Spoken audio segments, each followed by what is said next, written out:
Graça e paz da parte do Senhor Jesus, a igreja comprada, lavada com o sangue do Cordeiro.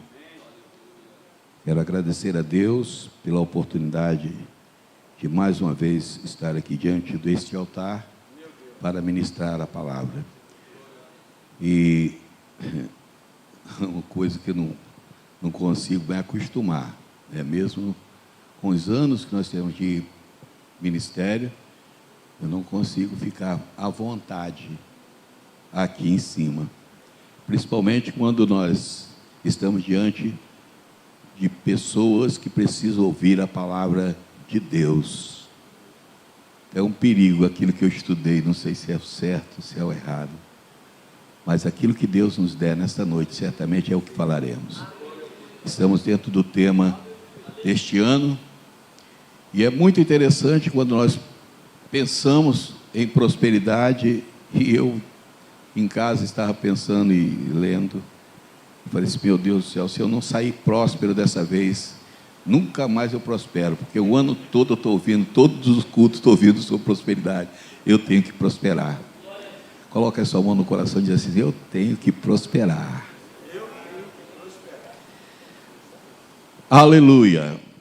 Dito isso, abra a sua Bíblia no livro de 3 João, capítulo 1, versículo 1, que está dizendo o seguinte: amado, oro para que você seja próspero em tudo e goze de boa saúde, assim como é próspera a sua alma. Eu escolhi um segundo texto, que está em Efésios 3:20, NVI, a versão que eu estou usando, que diz, ora, aquele que é poderoso para fazer muito mais abundantemente, além daquilo que pedimos ou pensamos, segundo o poder que em nós opera. Podeis assentar, glorificando o nome do Senhor. Amados, esse tema prosperidade, é um tema que gera muito debate. Não é fácil, especialmente quando falamos sobre ela em um contexto cristão. Muitas vezes, as pessoas associam prosperidade unicamente à ideia de riquezas materiais. Mas Deus deseja que experimentemos uma prosperidade plena, que envolve não apenas bens materiais, mas também saúde, relacionamento saudável e, acima de tudo, a prosperidade espiritual. Irmãos amados, só em Cristo, só em Deus, nós verdadeiramente prosperamos. A prosperidade espiritual, ela está fundamentando uma vida abundante, ou ela fundamenta uma vida abundante. A verdadeira prosperidade começa na nossa alma. A verdadeira prosperidade começa no nosso interior. Quando a nossa vida espiritual está em harmonia com Deus, a nossa alma é nutrida e a nossa paz interior é estabelecida. Nada melhor do que viver num mundo tão turbulento como vivemos atualmente, mas com paz interior. Não é fácil. Não é fácil. Aleluia. O apóstolo João, quando ele faz esta oração, ele diz que para que nós venhamos ter prosperidade física, mental, mas acima de tudo, espiritual. Quando o nosso espírito está estabelecido diante de Deus, certamente as coisas fluem melhor. Quando a nossa alma está bem com Deus, tudo ao nosso redor começa a ser transformado. Mas há momentos que a nossa fé é provada. Eu me reporto ao jovem José. Todos nós conhecemos essa história. E eu aprendo o seguinte: situações adversas, quando criadas por Deus, revela um futuro promissor preparado por Ele. Aleluia! Em Gênesis capítulo 39, versículo 2, nós lemos que o Senhor era com José, ele se tornou próspero, ele estava na casa do seu senhor, o egípcio, ele viu o seu senhor, e viu o seu senhor que Deus era com ele, e fazia prosperar tudo que passava pela sua mão. Ele entendia isso. Na realidade, quem vê prosperar a prosperidade dos filhos de Deus são os ímpios. É incrível isso. Às vezes o irmão da nossa casa, da nossa igreja está prosperando, a gente nem liga, a gente nem dá atenção. Há pessoas que ainda criticam, mas o ímpio não. O ímpio fica observando a sua vida, fica observando quando você está naquela luta, naquela tribulação, salário pequenininho, a dificuldade tremenda, mas você sai todos os dias para a casa do Senhor. Você vem ensaiar todo dia, de segunda a sexta-feira. Eu falei com o pastor que eu vou arranjar um quarto aqui dentro para mim, porque agora eu vou vir na igreja todos os dias, segunda a domingo, domingo a domingo eu tenho que vir, né? Domingo tem escola dominical de manhã, à tarde tem culto, segunda-feira tem estudo bíblico, na terça-feira geralmente tem um ensaiozinho para quebrar o galho, na terça-feira de manhã tem consagração, de noite tem ensaio, quarta-feira a gente folga, mas folga se quiser, porque senão você pode ir para o comum. Louvado seja o nome do Senhor. Na quinta-feira não tem jeito, a gente está de volta aqui. Sexta-feira a gente pensa que folga, mas tem consagração nos pontos de pregações. No sábado tem uma consagração lá não sei aonde, num lugar tão longe, que eu fui da pastora, aleluia, e voltamos no domingo novamente para aqui. Então, mas guarda lá o meu lugarzinho, faz um cômodo lá, não é, Paulo? Que a gente já mora aqui, já fica tudo certo. Mas como que o mundo olha isso? Você sai de casa todos os dias para a obra do Senhor, e o mundo fala assim: gente, como é que pode? Onde arranja dinheiro para isso? Como é que ele bota gasolina? Como é que ele paga o álcool? E o pneu do carro não gasta? Gente, como é que pode? E fica questionando, mas é assim mesmo que acontece, aleluia. Com José não foi diferente. Alguém observou a vida desse moço, prosperando, tudo que ele fazia dava certo. Então, o primeiro cidadão que olhou a vida dele foi o tal do empregado do faraó, chegadão do faraó. Então, olhou para a vida dele, esse camarada é bom, porque ele comprou ele, tal do Potifar. Vocês conhecem a história do Potifar? Então, comprou ele, e viu que ele era bom. Agora, a mulher do camarada se engraçou com ele, e falou assim: meu Deus, esse cara é bonito demais, esse cara vai dar lucro, eu vou tentar. Ele tentou, mas não deu certo. O lugar que aquele rapaz foi parar foi na prisão, e chegando na prisão, o ímpio observou ele, os dois estavam lá. Disse: olha, eu tive um sonho, sonhou, e o José declarou para ele qual é o sonho. Olha que coisa tremenda, o ímpio estava lá observando ele. Saiu José da cadeia, porque alguém mandou tirar, e observou a vida de José, que era próspera. Chamaram José para a corte, e aonde José foi colocado? Diante do rei, para ser o segundo homem do Egito. Aleluia! Na realidade, irmãos, quem vê a prosperidade dos filhos de Deus são os ímpios, e neste caso específico, em primeiro lugar foi Potifar, daí o outro, e por fim, o rei Faraó, o rei do Egito. Muitas vezes, irmãos, o ímpio enxerga mais do que os crentes, sim, porque quando vimos um irmão se envolvendo na obra de Deus, mesmo atravessando em tempo de escassez, não conseguimos glorificar a Deus pela sua vida, mas o vizinho nota e comenta, aleluia. A viúva do tema também é outra, obediente, ouviu a voz de Deus, ela mostra um relacionamento total de obediência, e isso redunda em prosperidade. Obedecer à voz de Deus nos torna prósperos. Não sei se eu coloquei isso, mas nós adiantamos um pouquinho. Graças a Deus que nós estamos lendo a Bíblia de novo, né? E nos livros que nós lemos eu pude destacar em Números 14, 30, uma passagem interessante. Se estamos passando por dificuldade, devemos adorar a Deus com mais intensidade, ao invés de murmurar, lamentando, porque está demorando o cumprimento da promessa. Murmurador, pessimista, não alcança prosperidade.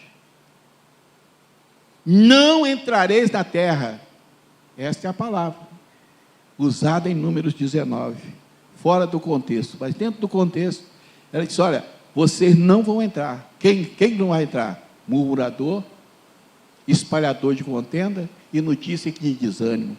Irmãos, o camarada sai de casa feliz da vida, pensando no Fit, Honda Fit, né? E alguém chega para ele e diz assim, não, não dá para tu comprar isso, não. É muito caro, muito alta a nota. Não dá. Aí você fica na sua e olha assim, Deus que me prometeu, foi Deus que me prometeu, se Ele prometeu, Ele é fiel e vai me dar a minha vitória. Você questiona Deus por aquilo que Ele promete ou aceita aquilo que Deus fala no teu coração? É tempo de nós meditarmos sobre isso. Não entrareis na terra.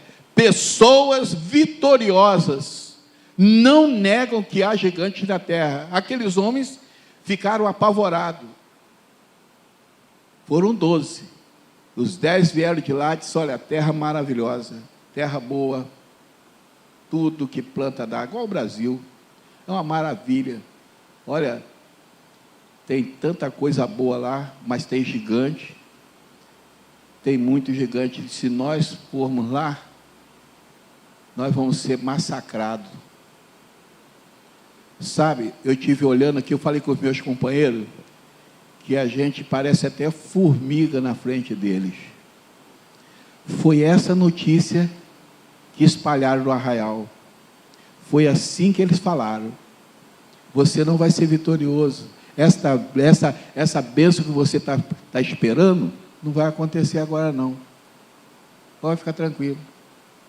Olha, essa vitória que você está aguardando, é difícil, irmão. O que você está pensando alto demais. É assim que você vai ouvir. Mas eu quero te dizer que esses 10, preste atenção, esses 10 não entraram na terra prometida e não alcançaram a tua prosperidade. Sabe por quê? Porque murmuraram.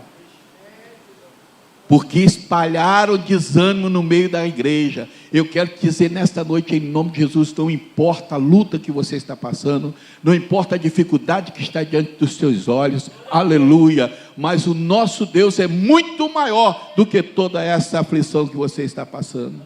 Louvado seja o nome do Senhor. E aí está, aleluia, louvado seja o nome dessa palavra que vai para o teu coração. Louvado seja o nome do Senhor. Pessoas vitoriosas, aleluia, não negam que há gigantes na terra, todavia elas sabem que em qualquer embaraço ou dificuldade, o nosso Deus é muito maior e para superar todas essas lutas e derrotas. A prosperidade espiritual, irmãos, não é medida pelo que temos, mas pela nossa proximidade com Deus. Ela é fruto do nosso relacionamento com o Senhor. Quando buscamos a paz, a sabedoria e a direção divina, somos prósperos espiritualmente. E isso naturalmente impacta todas as outras pessoas ao nosso redor. Certamente seremos notados por isso. Quando Deus começa a encher a tua vida, começa a balançar o teu arraial, aleluia, aqueles que estão à sua volta vão observar isso, e se estiverem olhando com o mesmo olhar de santo, eles vão glorificar a Deus pela tua vida, porque esta é a prosperidade que Deus quer derramar sobre as nossas vidas. Louvado seja o nome do Senhor, aleluia. Em segundo lugar, prosperidade são bênçãos de Deus sobre as nossas vidas. Deus também deseja que tenhamos prosperidade material. Falei aqui que há um conflito, né? As pessoas pensam que prosperidade é só material. Não. em especial espiritualmente. Quando você tem paz em meio à tribulação, você vive bem. Aliás, quando eu ainda estava na ativa, há muitos anos atrás, né, nós fomos ensinados o seguinte: entrar no fogo, entrar no meio do incêndio com tranquilidade. Eu nunca vi ninguém entrar no incêndio com tranquilidade, mas nós tínhamos que entrar. Bombeiro tem que entrar no fogo com tranquilidade, porque se não entrar, ele morre e ainda mata aquelas vítimas que ali estão, as pessoas que precisam ser salvas. Entramos em qualquer tipo de aflição, qualquer tipo de acidente, e a gente fica assim apavorado, as pessoas ficam apavoradas, né? Quando há uma batida de trem, por exemplo, eu corri para um desses eventos, uma batida de trem, onde pessoas estavam partidas ao meio, e a gente tinha que ter tranquilidade, segurança, para poder trabalhar. E o comandante disse assim: fica calmo que vai dar tudo certo. A tranquilidade traz o triunfo para a tua vitória, para a tua vida.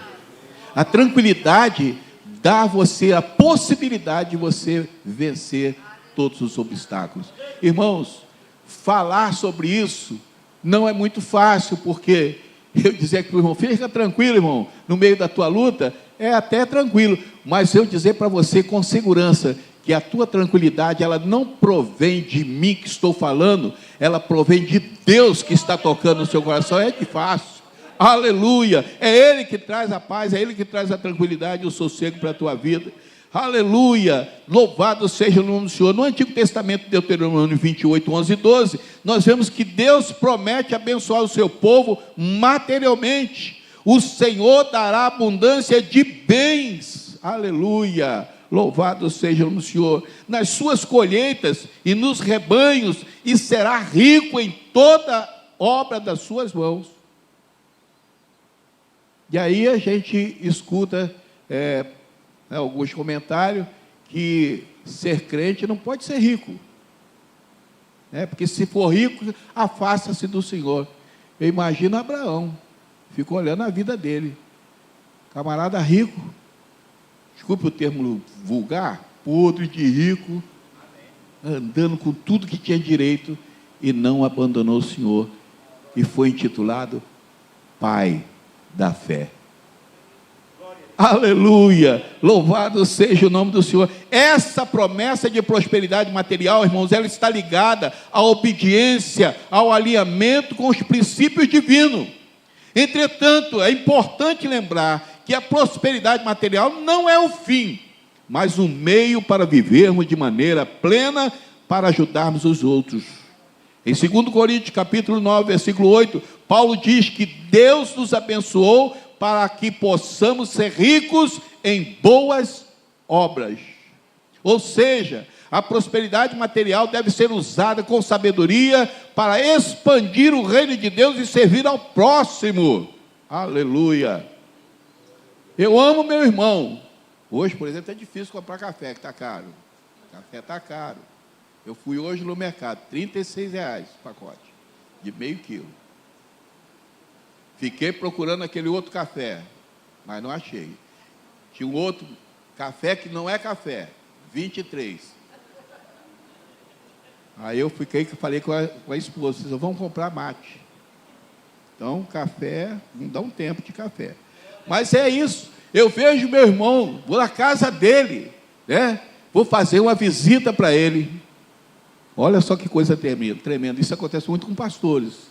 A gente que é pastor, acontece muito isso. A gente vai fazer uma visita para o irmão, chega lá, o irmão não tem um café. Aí ele, com muito constrangido, te oferece uma água. Você já observa que ele não tem café. Que a coisa está feia na casa dele. Então o que você tem que fazer? Vai visitar? Leva alguma coisa da casa do teu irmão. Ajuda ele, porque ele está necessitado e precisa da tua ajuda. Isso é percepção espiritual. Nós dizemos que amamos o nosso irmão. Eu como o melhor, bom do melhor, e você se vira. Não é assim não, irmãos. Quando nós estamos na casa do Senhor, nós devemos compartilhar uns com os outros. Eu fico muito feliz com essa igreja, por estar pertencendo a esse ministério, e principalmente às terça-feira, fico muito feliz. De manhã, quando acaba a consagração, eu vou correndo para aquela mesa que tem lá embaixo, uma mesa enorme.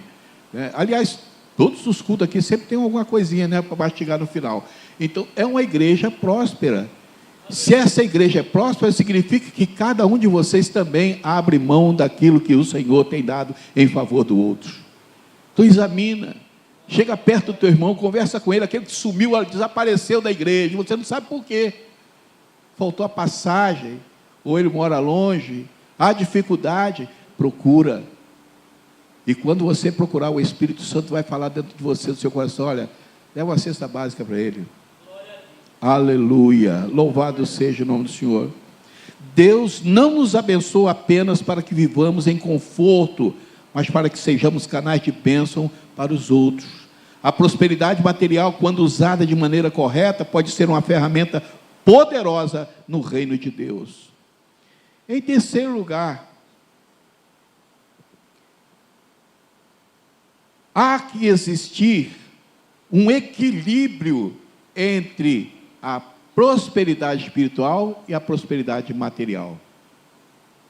A prosperidade verdadeira é o equilíbrio entre o bem-estar espiritual e material. Se alguém tem riquezas materiais, mas a sua alma está vazia, longe de Deus, a verdadeira prosperidade ainda falta. Por outro lado, se alguém está em comunhão com Deus, mas não tem o suficiente para viver de maneira digna, a prosperidade material também precisa ser buscada. E aí nós temos um desafio. Muitas vezes nos deparamos com verdadeiros absurdos. Quando eu estava meditando para ministrar a palavra, eu falei, meu Deus, eu vou falar isso mesmo? Mas vou. Como diz o Tocha, é Tocha? Aquele rapaz... É? Não. O teu cunhado, né? Falei. Aleluia. Nós temos desafios. Muitas vezes, verdadeiros absurdos acontecem. Pessoas sem disposição para o trabalho, preguiçoso, não estuda, não produz nada, vive às custas do serviço social do Estado e acham até que a igreja tem a obrigação de mantê-los, pregam por cachê, cantam por cachê, e detalhe, se acham detentores de prosperidade. Porque eu fui pregar na igreja fulano de tal, e o meu cachê foi de 10 mil reais. O Senhor está prosperando a minha vida. Com todo direito, com toda desculpa aos que assim procedem, eu creio que Deus está fora desse contexto. A Bíblia diz, em Provérbios capítulo 6, se você quiser procurar, eu não sei se eu coloquei no slide, eu acho que eu não coloquei não. Vai ter com a formiga, ó preguiçoso, considera os seus caminhos e ser sábio, a qual não tendo chefe, nem superintendente, nem governador, no verão faz a provisão do seu mantimento, ajunta o seu alimento no tempo da ceifa. Ó preguiçoso, até quando ficarás deitado? Quando te levantarás do teu sono? Um pouco para dormir, um pouco para tosquenejar, um pouco para cruzar as mãos sem repouso. Assim te sobrevirá a tua pobreza como ladrão e a tua necessidade como um armado. Eu quero ser próspero. Eu tive, domingo, não estava aqui no culto, mas ouvi uma irmã ministrando a palavra, eu fiquei encantado com a palavra que a irmã estava ministrando, e ela disse assim, gente, eu passei por tanto sufoco, eu não sei se essa irmã está aqui hoje, mas a irmã falou assim, passei por tanto aperto, né? Com licença, irmã, que estou falando no seu testemunho, sei que a irmã deve estar assistindo em casa, mas já passei tanto aperto na vida, fui largada de lado, desprezada, xingada, e hoje o Senhor a chamou, graduou ela, deu emprego, é pós-graduado, está fazendo doutorado, que maravilha, isso se não é prosperidade, é o quê? Se não é Deus que está agindo nessa vida, quem é que está agindo? Aleluia, louvado seja o nome do Senhor. É tempo de trabalho, meu irmão. Não sei se, eu sei que aqui nesta noite não tem ninguém nessa situação, mas pode ser que alguém assista esse vídeo e esteja nessa situação. Eu estou esperando Jesus me abençoar. Sabe como? Deitado na rede, barriga para cima, esperando cair do céu alguma provisão para a tua vida e dizer, agora sim eu sou próspero. Não, meu irmão, sai para o trabalho, procura trabalho, não tem, procura emprego. Sai das custas dos outros, das costas dos outros, porque assim vai sobrevir a sua pobreza e a sua miséria. Se aqueles que aqui estão trabalhando, trabalharam, e eu nasci fazendeiro, meu pai fazendeiro, dono de gado, minha mãe analfabeta, tem 99 anos a bichinha hoje, analfabeta, perdeu a minha herança todinha para o advogado. Minha mãe casou com o senhor da roça, e nós fomos morar na roça. Eu tinha 7 anos de idade quando perdi meu pai. Aos 8 anos minha mãe casou e eu fui para a roça junto com ela. Morar na casa de estuque. Sabe o que é casa de estuque? Eu morava numa casa bonita, você tinha que ver. Que casa bonita. Fui morar na casa de estuque, tinha aranha caranguejeira na parede. Eu olhava para a aranha olhava para mim, e eu ficava com medo.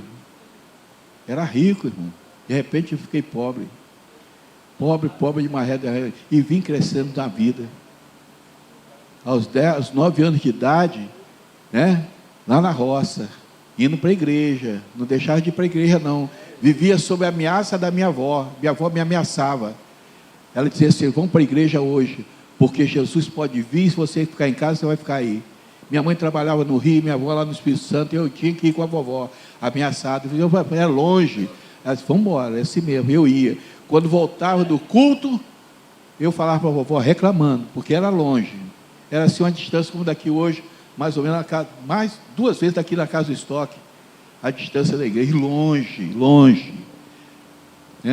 E aí eu chegava em casa e falava com a vovó, Jesus não veio. E aí?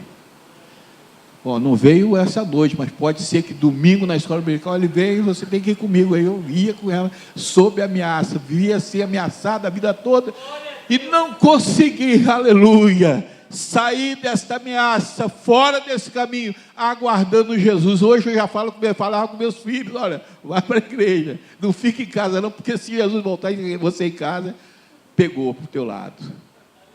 6 filhos, todos eles na presença do Senhor hoje, louvando e bendizendo o Filho do Rei. Durante toda a minha vida foi trabalhar, aos 10 anos fui morar em Cabo Sul, lá em Nova Iguaçu, vender bala no trem, bala no ponto do ônibus, camelô, tudo que você possa imaginar. Mas Deus um dia olhou para o Geraldo e disse assim, Geraldo, você vai ser bombeiro. Você vai ser bombeiro. E me colocou no corpo de bombeiro, eu saí capitão, para a honra e glória do nome do Senhor Jesus. É bom. Se isso não for prosperidade, não é mais nada. Todos esses anos trabalhando na obra do Senhor Jesus, a coisa ficava feia, lá em casa não era fácil, mas Deus sempre no comando, sempre nos abençoando, nos enchendo, nos fazendo mais do que vencedores em todos os nossos embates. Não havia corpo mole, esse negócio de corpo mole lá em casa não existia. Eu nunca paguei uma faculdade para meus filhos, todos eles são formados. Sabe por quê? Eles mesmos trabalharam e pagaram. Até hoje, louvado seja o nome do Senhor, e eu glorifico a Deus pela vida de cada um deles, porque não sei se eles olharam para mim, se meu pai sempre lutou, então vamos lutar também, não depende de papai e mamãe não. Aliás, hoje eles me abençoam, e eu glorifico a Deus pela bênção que eles trazem sobre a minha vida. Aleluia, aleluia, louvado seja o nome do Senhor. É tempo de trabalho, é tempo de guerra, e não podemos nos acomodar. Sair da zona de conforto deve ser a sua prioridade. Ser vitorioso é aquele que tem disposição de ir à batalha, não importa, aleluia, a tua situação, vá à batalha, porque o Senhor é contigo e vai te dar vitória. Aleluia. No livro de João, capítulo 4, versículo 35, diz: não dizeis vós ainda, há 4 meses, até que venha a ceifa. Jesus conversando com os seus discípulos: ora, eu vos digo, levantai os vossos olhos e vede os campos que já estão brancos para a ceifa. Amados, o nosso compromisso, aleluia, não é somente de olhar os campos e ver o crescimento que continua expandindo, mas também arregaçar as mangas e pôr a mão no arado, para que as nossas sementes lançadas caiam em boa terra, aleluia, e possam frutificar. Isso é prosperidade. Lançar as lentes, lançar as sementes, apanhar os peixes, a colher aquilo que Deus está nos dando, é prosperidade. Amado, muitas vezes não agimos porque esperamos em Deus por algo que não é da sua competência, aleluia, mas talvez Deus é quem está esperando por você, aleluia, por uma atitude que mudará a sua vida e a sua história. Eu não sei qual é o estado de espírito que você se encontra. Eu não sei se que alguém que está me ouvindo está parado esperando a coisa acontecer. Eu quero te dizer: levanta, sai dessa letargia e comece a caminhar em direção à vitória, porque a vitória é nossa pelo sangue do Cordeiro. É o Senhor que está na frente. Aleluia, louvado seja o nome do Senhor. A Bíblia, irmãos, nos ensina que ao buscar primeiro o reino de Deus e a sua justiça, todas as outras coisas nos serão acrescentadas. Isso significa que ao focarmos na nossa vida espiritual e ao obedecermos ao nosso Deus, Ele proverá as nossas necessidades materiais e espirituais. Quem crê nesta palavra, diga glória a Deus. O foco da nossa vida, irmãos, deve ser a comunhão com Deus, e a partir disso, a prosperidade, tanto material quanto espiritual, será consequência de um coração alinhado com os princípios divinos. Aleluia! Agora, não tem receita. Não tem receita para ser próspero, mas tem umas dicas. Eu, por exemplo, escolhi 4. Primeiro, busque a Deus em primeiro lugar. Vou contar um episódio triste da minha vida para vocês, porque eu não busquei. Zazá conhece a história. Precisávamos montar a nossa casa, reformar. Zazá é o estoque, perdão, tá? Intimidade danada. Intimidade às vezes atrapalha. Mas eu precisava montar a nossa casa, dar um realce na casa, comprar uma casa. Aí eu coloquei uma lancha para vender no OLX, 27 pés, bonita, só canadense, lancha toda bonita. Equipei a lancha, consertei a lancha. Zazá, puxávamos com o carro, né? 2 carros para puxar a lancha, que era pesada. 2 carros para puxar a lancha dentro do bar, dentro da praia. Desespero, uma coisa linda. Coloquei a lancha à venda, não vigiei. Veio o primeiro comprador e disse: olha, eu compro a lancha. Se encantou com a lancha e eu falei assim: puxa, é agora. Vamos fazer negócio. E fiz o negócio com o cidadão. No dia dele pagar, ele disse assim: olha, eu não consegui vender o carro que eu tenho. E por causa disso, você não queria fazer outro negócio comigo? Eu falei: eu faço. Qual é o outro negócio?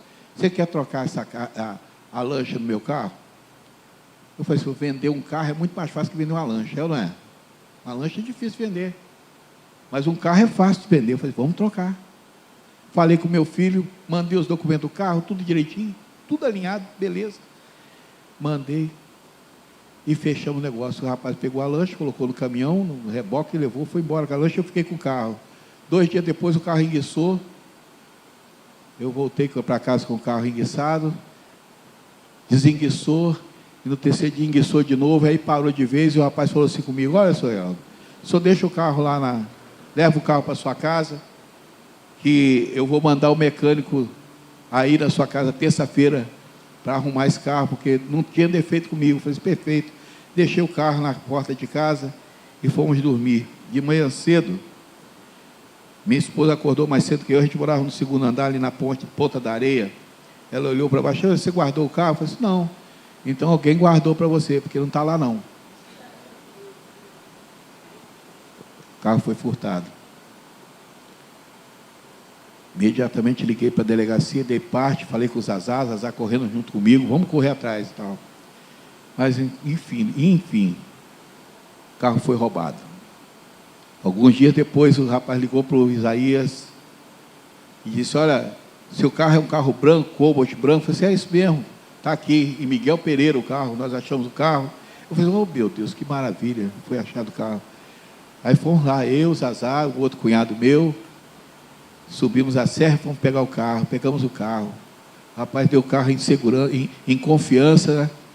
Pode levar o carro, o senhor depois passa lá no ponto zero, essa semana, e faz a vistoria, porque o carro está com BO. Então faz a vistoria e fica tudo certo. Pode levar o carro. Eu entrei no carro, vamos embora. Aleluia, vitorioso, glória a Deus.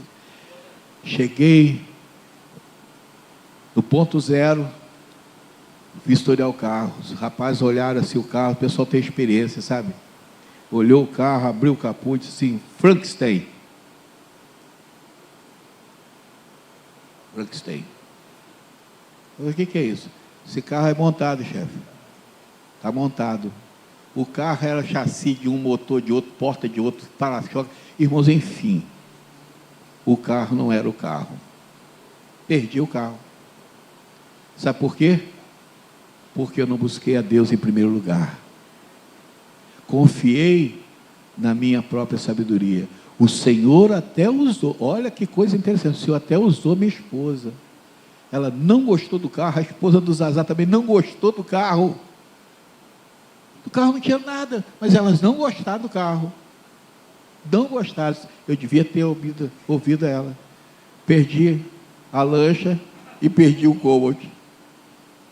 Desesperar, pastor, ficou desesperado, rasgou a veste. Não, querido, fiquei murchinho no canto da parede, pedindo misericórdia a Deus. Falei, Senhor, mas já tem uma casa para comprar. Deus, o que eu faço? Nesse desespero, o Senhor ainda abriu portas, eu comprei a casa mesmo assim, glorificando a Deus. Estou sem o carro, sem a lancha, mas eu estou com a vitória que Deus, pela sua infinita misericórdia, nos concedeu. Glorificado seja o nome de Deus na nossa vida. O primeiro conselho é esse: busque a Deus em primeiro lugar, com todas as suas atividades. Alguma coisa pode acontecer? Pode, mas se você buscar a Deus, certamente você vai ficar livre de muitas armadilhas. Glorificado seja o nome do Senhor. A base de toda prosperidade é o relacionamento com Deus. Quando colocamos Ele em primeiro lugar, nossas prioridades se alinham e a prosperidade espiritual e material vem como resultado natural. Aleluia, quem pode glorificar a Deus? Segundo conselho, pratique generosidade. Porque nós temos o hábito de dizer que amamos os nossos irmãos, não amamos coisa nenhuma. Temos que praticar isso. Ah, eu te amo, meu irmão. Tá, vai com Deus, hein? Deixa ele no ponto do ônibus lá, mofando, e passa com o seu carro a 1000 e deixa ele para lá. Ama teu irmão.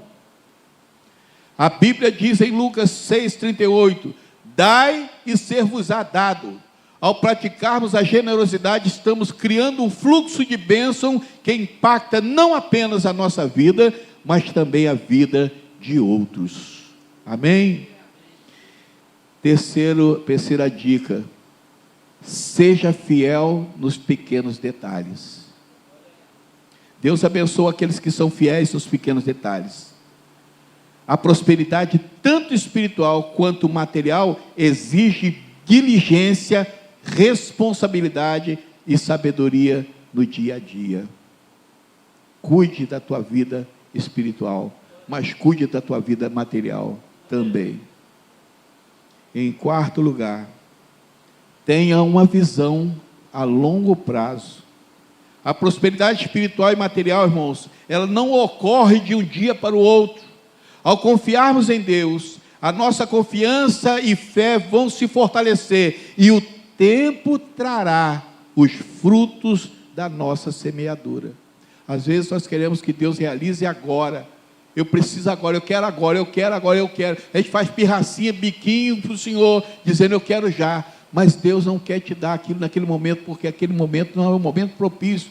Certamente, no tempo certo, na hora certa, no momento certo, o que há de vir virá e não tardará. Se estamos esperando, espere com paciência. Seja paciente. Fala isso para o pastor Geraldo. Pastor, seja paciente, eu preciso de paciência. Se tem um camarada 440 volts, está aqui esse velho que está falando com vocês. Eu preciso ser domado, eu estou sendo domado. Porque Paulo, que me conhece há bastante tempo, sabe disso. Paulo César, nosso irmão ali, Zazá, que nos conhece. Aceleradíssimo. Sabe o que tem que fazer? Pisar no freio. Ser sóbrio. Tomar decisões repentinas. Responder à altura. Nunca é um bom resultado. Quando nós temos um embate qualquer e respondemos no mesmo tom, nós perdemos a razão. Falei com o pastor ontem, nós estávamos conversando, sei que foi ontem, foi lá em casa, disse, olha, aprendi com meu filho, né? Você quer ter alegria, felicidade ou razão? Quer ser feliz ou quer ter razão? É melhor ter felicidade. Esquece a razão. Tenha uma visão a longo prazo. Aquilo que Deus te prometeu, meu irmão, não vai para ninguém, vai para você. Aquilo que Deus falou que vai te dar, Ele vai entregar nas tuas mãos no momento certo. Então assim, Senhor, prepara a minha vida para receber, e Ele vai preparar e vai te dar aquilo que Ele precisa te entregar. Eu quero concluir nesta noite dizendo o seguinte: prosperidade, tanto material quanto espiritual, é um presente de Deus. Ele nos deseja prósperos em todas as áreas da nossa vida. A verdadeira prosperidade não está apenas naquilo que temos, mas na maneira como vivemos em relação a Ele. Que possamos ser fiéis a Deus, buscar a sua direção e viver de maneira que a nossa alma e as nossas finanças reflitam a glória de Deus. Que Deus possa nos abençoar. Eu gostaria que os irmãos curvassem a sua cabeça, mesmo sentado. Eu quero orar com vocês nesse momento. Senhor, obrigado por nos abençoar com a sua prosperidade. Que possamos prosperar em tudo, no espírito, na alma e no corpo. Ajuda-nos, Senhor, a viver de forma íntegra, generosa e fiel, para que a nossa vida reflita a sua bondade, em nome de Jesus. E o povo de Deus diga amém. Agradeço a minha oportunidade, em nome de Jesus.